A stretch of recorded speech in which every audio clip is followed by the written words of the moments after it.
بعد ما خلصوا آخر مهمة بالعافية ووشهم لسه فيه آثار الدم والتراب، جالهم أمر ومهمة جديدة، بس المرة دي مفيش جبال ولا قرى ولا غابات. المهمة الجاية قطر الأحلام. يلا بينا.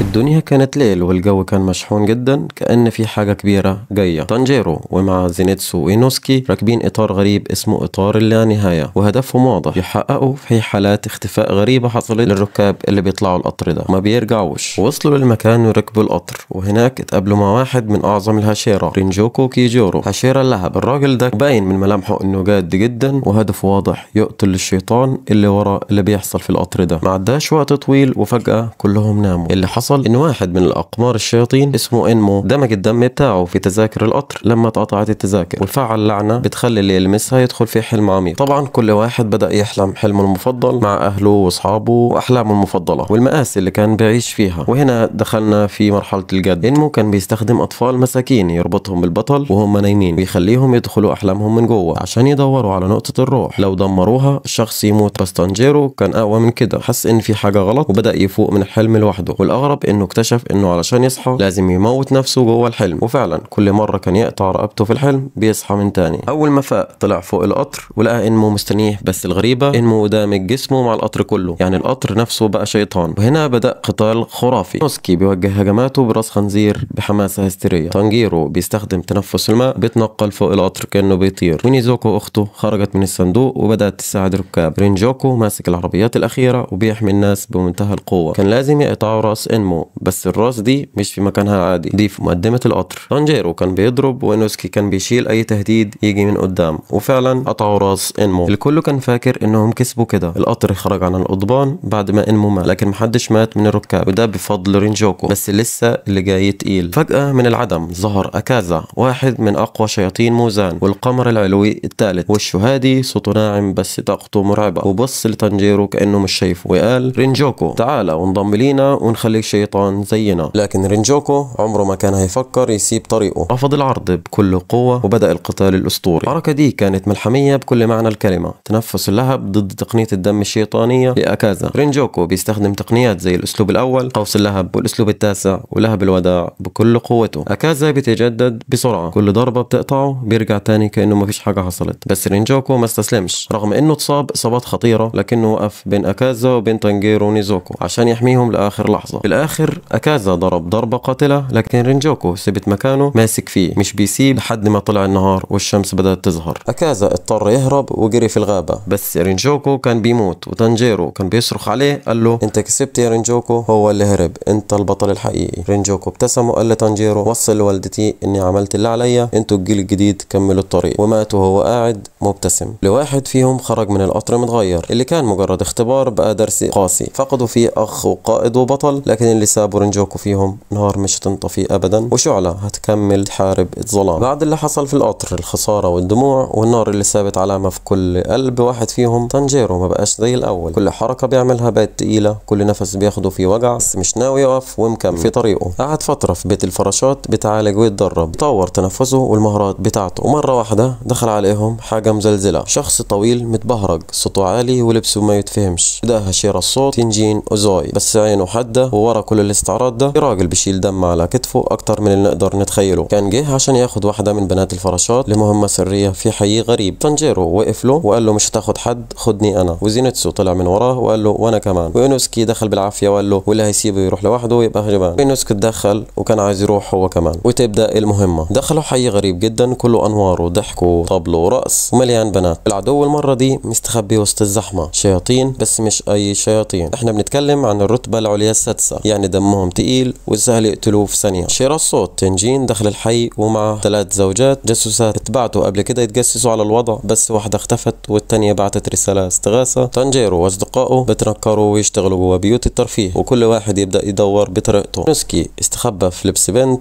وبدأ يشم ريحة الشياطين من وراء الجدران. طبعا كلهم بدأوا يتجسسوا لحد ما الخيط بدأ يتكشف. هنا ظهرت الشيطانة الجميلة والقاتلة ديكي، وشها ملاك بس عينيها فيها موت، تتحكم في شرائط حرير قاتلة بتربط بتربط بيهم الضحايا وبتحب تعذبهم قبل ما تخلص عليهم. زينيتسو أول واحد يواجهها بس اختفى وساب علامة استفهام كبيرة مكتوب عليها فينو عشان يدوروا عليه. تنجين بدأ يدور والتوتر بيزيد لحد ما تانجيرو يلاقي نفسه قدام ديكي وجها لوجه. القتال بدأ ونيزوكو تتدخل ويتفاجئ الكل بقوتها الجديدة، شكلها بيقلب، قوتها بتنفجر وبتفقد السيطرة، بس تانجيرو بيرجعها بعينيه. وقبل ما يفتكروا انهم خلصوا على ديكي يظهر جيوتارو، ده اخوها الشيطان الحقيقي، غليظ ووشه مشوه وطريقته في القتال زاحفة وسلاحه مناجل مسمومة بتتحرك زي الافاعي. لما هو واخته يتحدوا بيبقوا حاجة مستحيل حد يقف قدامها بسهولة. وهنا اتقسموا تنجين وتانجيرو ضد جيوتارو، اينوسكي وزينيتسو ضد ديكي، وكل لحظة في المعركة كانت على حافة الموت. السم بيجري في جسم تنجين، اينوسكي بيطعن، زينيتسو بيقاتل وهو نايم، تانجيرو بيطلع كل نقطة قوة في جسمه، حتى نيزوكو بتتدخل تنقذهم اكتر من مرة. بس في لحظة واحدة هجوم متزامن، كل واحد ضرب ضربته في نفس الثانية، الرؤوس اتقطعت. بس السؤال، هل ده كفاية؟ هل الشياطين دي هتموت كده وبس؟ ايوه اتغلبوا، بس الثمن كان تقيل،